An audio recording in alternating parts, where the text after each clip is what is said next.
Sexually transmitted disease यानी कि STD, ये कौन सी बीमारियां होती है और इसका कारण क्या है और ये कैसे ठीक होती है, आज हम इसी के बारे में डिस्कस करेंगे।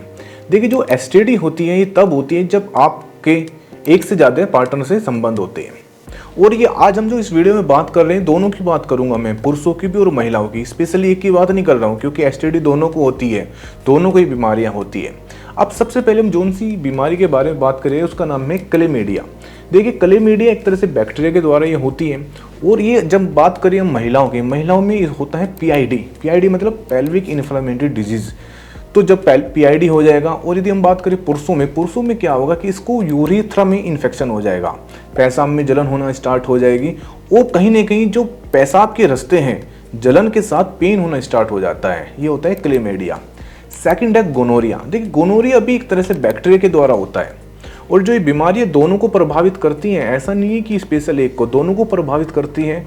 और ये गोनोरिया जब फीमेल को होता है, महिला में होता है, तो वहाँ पर भी पीआईडी होता है, मतलब पेल्विक इन्फ्लेमेटरी डिजीज। और यदि हम पुरुषों की बात करें तो पुरुषों में क्या है कि पेशाब के रास्ते जलन होने लग जाएगी, वहाँ पर सूजन आ जाएगी, और जब पेशाब होगा तो उसमें वाइट डिस्चार्ज आना स्टार्ट हो जाएगा, यानी कि पस सेल आना स्टार्ट हो जाती है। ये होती है गोनोरिया की। थर्ड है सिफिलिस। सिफिलिस में क्या होता है, ये भी एक बैक्टीरिया के द्वारा होती है, और ये भी दोनों को प्रभावित करती है, पुरुष को भी और महिलाएं को भी। सिफिलिस में क्या होता है, कभी आपने देखा है कि जब आपको फीवर आता है तो फीवर आने के बाद आपको यहाँ पर होठों पर छल्ले पड़ जाते हैं, वो तो फीवर के बाद आते हैं। तो ऐसे छाले इस सिफिलिस में पड़ते हैं, लेकिन ये कहाँ पड़ते हैं, ये जननांग जो जेनेटल पार्ट है वहाँ पर पड़ेंगे, यानी कि जो पेनिस है उसके ऊपरी जो पार्ट है उस पर पड़ जाएगा, वेजाइना के ऊपर आ जाएंगे, और इसके अंदर बहुत ज़्यादा पेन होता है जो ये छाले होते हैं। यदि इनका आपने सही तरह से ट्रीटमेंट नहीं किया तो ये इन फ्यूचर बहुत घातक हो जाते हैं, हो सकता है कि आपके हार्ट पर, ब्रेन पर भी ये असर करे, सिफिलिस। नेक्स्ट है मानव पैपिलोवायरस मतलब एचपीवी। ये क्या है, आपने जेनिटल वार्ड्स के बारे में सुना है, तो जो जेनिटल वार्ड्स हैं वो इसी वायरस के द्वारा होता है, ह्यूमन पैपिलो वायरस। ये क्या होता है, जब वार्ड्स मतलब मस्से बन जाते हैं, पेनिस के ऊपर बहुत मस्से बन जाते हैं और बहुत गुच्छों के रूप में मस्से बनते हैं। किसी किसी को स्टार्टिंग में एक होता है, लेकिन कुछ दिनों बाद यदि सही तरीके से ट्रीटमेंट नहीं कर पा रहे हैं तो एक बहुत बड़ा गुच्छा बन जाता है पेनिस के ऊपर। महिलाओं में भी ऐसा होता है, वेजाइने के ऊपर बहुत ज़्यादा, किसी जो मैं अपने पेशेंट देखता हूँ तो बहुत बार ऐसा होता है, इतने मस्से बन जाते हैं पूरी वेजाइनों पर, ऊपर से नीचे तक मस्से बन जाते हैं। ऐसे ही पेनिस में होता है। और सबसे बड़ी बात है, यदि जेनिटल वार्ड्स का सही समय पर ट्रीटमेंट नहीं हो पाता तो इन फ्यूचर बहुत बार ऐसा होता है कैंसर सेल्स में कन्वर्ट हो जाता है। जो मैं आपको ये बीमारी बता रहा हूँ, इनको बहुत ध्यान से सुनिए, और इनका इलाज करना भी बहुत ज़रूरी है, नहीं तो इन फ्यूचर आपको बहुत ज़्यादा गंभीर परिणाम मिल सकते हैं। नेक्स्ट है HIV के ऊपर तो मैं डिटेल में वीडियो बना चुका हूँ, HIV एड्स के ऊपर, तो आप वो वीडियो देख लेना, क्योंकि यदि मैं यहाँ पर HIV के बारे में बताऊँगा तो बहुत बड़ी वीडियो बन जाएगी HIV। नेक्स्ट है कि आपका एक पैरासाइट होता है जिसको बोलते हैं ट्राइकोमोनाइसिस। ये क्या होता है, ये भी दोनों में होता है, पुरुषों में भी होता है और महिलाओं में भी होता है।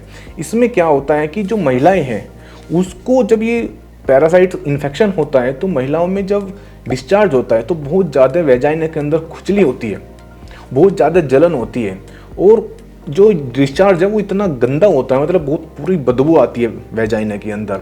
और यदि हम बात करें पुरुषों की, तो उसके अंदर क्या होता है, जो लिंग है उसके अंदर सूजन आनी स्टार्ट हो जाती है। और सबसे बड़ी बात है कि यूरिन करते समय पेशेंट चिल्लाता है, मतलब असहनीय दर्द आना स्टार्ट हो जाता है। ये क्या सिम्टम्स होते हैं जो आपको एसटीडी के द्वारा होते हैं, और ये कब हो गया आपको, जब आपके संबंध एक से ज़्यादा पार्टनर के साथ हो गए।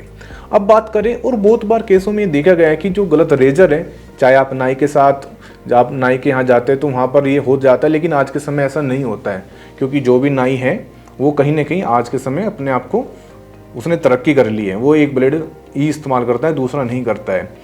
लेकिन जितने भी चांसेस हैं 99% ये होते हैं कि आपके जो संबंध है एक पार्टनर से ज़्यादा होते हैं। अब यदि हम बात करें ट्रीटमेंट की, देखिए, यदि आपको कोई भी ऐसे लक्षण आ रहे हैं तो कभी भी देर मत कीजिए, तुरंत डॉक्टर से कंसल्ट कीजिए, चाहे आप कहीं जो भी आपके आसपास हैं, क्योंकि इन सिम्टम्स को यदि आपने इग्नोर किया ना तो इन फ्यूचर आपको बहुत खतरनाक परिणाम भुगतने पड़ सकते हैं। फिर आपको रोकथाम, देखिए सबसे बड़ी बात है, मैं ये चाहता हूँ कि आपको कभी इस एसटीडी का सामना करना ही ना पड़े।